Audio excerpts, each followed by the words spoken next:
Je m'appelle Stanislas Broza et je travaille à l'Agence française pour la biodiversité sur la thématique de l'Observatoire national de la biodiversité.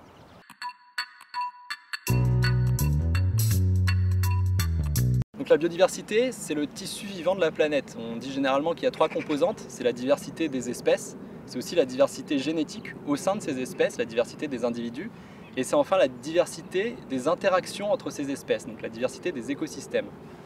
En France, on a à peu près 200 000 espèces, ce qui représente environ 10% de la biodiversité mondiale.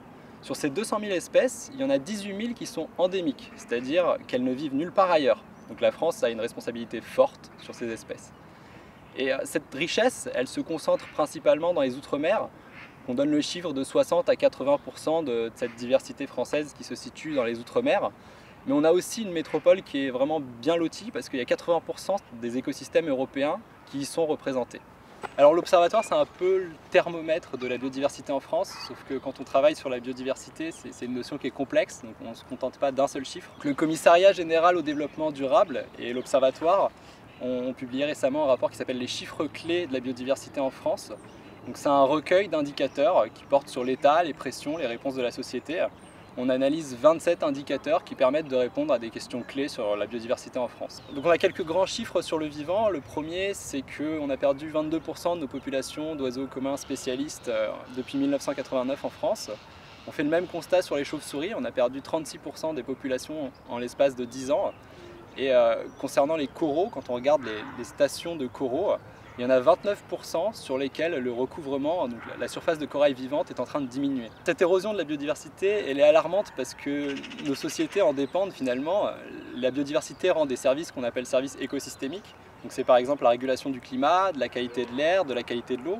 En fait, on se rend compte que notre alimentation, nos loisirs et même notre capacité à innover dépend essentiellement de la biodiversité. Donc cette érosion, c'est quand même un signal fort sur la viabilité de nos modes de vie actuels. Si on prend l'exemple des oiseaux, les oiseaux jouent un rôle dans la dispersion des graines, dans la régulation des insectes.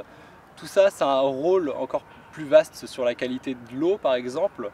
Donc on a un système d'interaction au sein du vivant qui est menacé lorsque l'un des maillons est amené à disparaître. Ce qu'on retient de ce rapport, c'est d'abord que l'état de la biodiversité reste alarmant en France. On a par exemple sur les espèces évaluées au niveau français, un quart des espèces qui sont menacées ou éteintes. Si on considère les habitats d'intérêt communautaire, donc ces habitats qui sont remarquables à l'échelle de l'Union européenne, on a seulement 22% d'entre eux qui sont dans un état de conservation favorable. En parallèle, les pressions sur la biodiversité continuent d'augmenter, s'exercent toujours. On a 1,4% du territoire, enfin l'artificialisation augmente de 1,4% par an au cours des 10 dernières années en France. La vente de produits phytosanitaires, donc les pesticides, a augmenté de 12% en 5 ans. Et si on prend une thématique comme les espèces exotiques envahissantes, dans les outre-mer français, parmi les 100 espèces les plus néfastes, on en retrouve déjà 60. Il y a aussi une lueur d'espoir quand même qui provient de la prise de conscience, donc aussi bien des citoyens que des décideurs privés ou publics. On constate que le nombre de données sur la biodiversité augmente, ça augmente de 13% par an, c'est une augmentation rapide. On a un quart de la population qui considère que la biodiversité est une des problématiques environnementales les plus importantes. Donc il y a une prise de conscience qui est de nature à faire changer les lignes. Après, savoir comment ça va se retranscrire dans les faits, c'est une question qui est nettement plus technique et à laquelle je pense pas grand monde ne saurait répondre à l'heure actuelle. Ce que je constate sur les tendances du vivant, c'est qu'au niveau des populations d'oiseaux, au niveau des populations de chauves-souris, on a des tendances qui sont à la baisse. Pour certaines espèces, on a même un phénomène qui s'accélère, donc il n'y a pas de raison de croire qu'il va y avoir une inversion du phénomène dans les années à venir.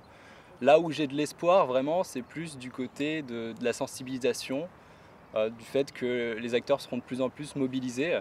Et là, il y a un enjeu pour l'avenir, on va voir comment est-ce que ça va faire changer les grandes lignes.